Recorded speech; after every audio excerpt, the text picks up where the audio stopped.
Kagaya nung nga pinag-usapan natin kanina, ipinaliwanag ko sa'yo, gusto ko lang ulit talaga malaman kung klarong-klaro na ito, bago mo tanggapin si Allah sa buhay mo, sa puso mo. Sino talaga yung tunay na Diyos? Alhamdulillah, si Allah ang tunay na Diyos. Ano yung kanyang reliyon? Islam. At ano tayo bilang nilikha? Bakit tayo nilikha? Alhamdulillah, brother. So, alhamdulillah, maligaya at masaya ako dahil kanina pa lang talagang damang-dama ko na yung pagyakap kay Allah. Sabi mong napaka-solemn talaga, napaka-banal ng ginagawa ng mga Muslim. Kaya brother, inshallah, makakabilang ka na sa amin. Iparating mo ito kay Allah. Yung sasabihin ko, pakiulit mo. Ako, pakilakas lang brother. Ako ay sumasaksi at sumusumpa na walang ibang Diyos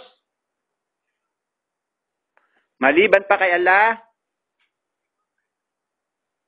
na dapat kong sambahin.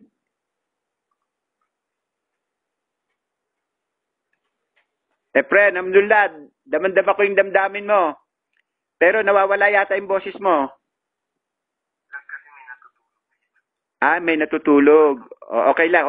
Sige, ulitin natin. Ako ay sumasaksi at sumusumpa na walang ibang Diyos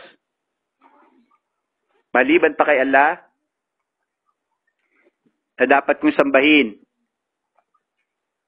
Ako rin ay sumasaksi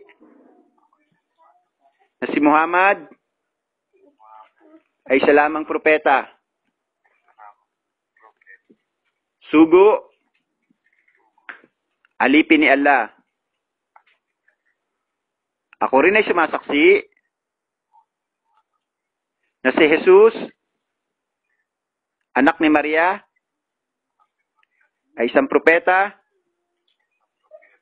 Sugo, alipin ni Allah. Ashhadu an la ilaha illallah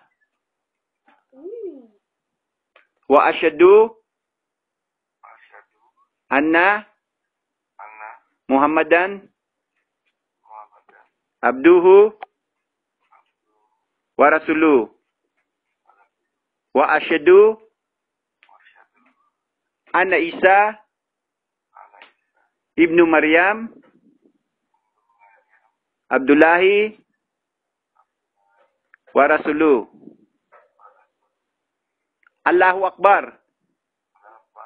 Allahu Akbar. Alhamdulillah, congratulations brother. Talagang kanina pa lang nung tayo nag-uusap, damang-dama ko na tinanggap mo na ang Allah sa buhay mo. So, congratulations. Ikaw ay ganap ng Muslim sa puso mo. Inshallah, maka-attend ka sa Albata para makakuha ng mga aklat and everything. Madali lang yung brother. Punta ka sa Albata, tapos sabi mo lang kung saan yung Islamic Center. Andun yung sa Filipino community, yung kulay puting tolda.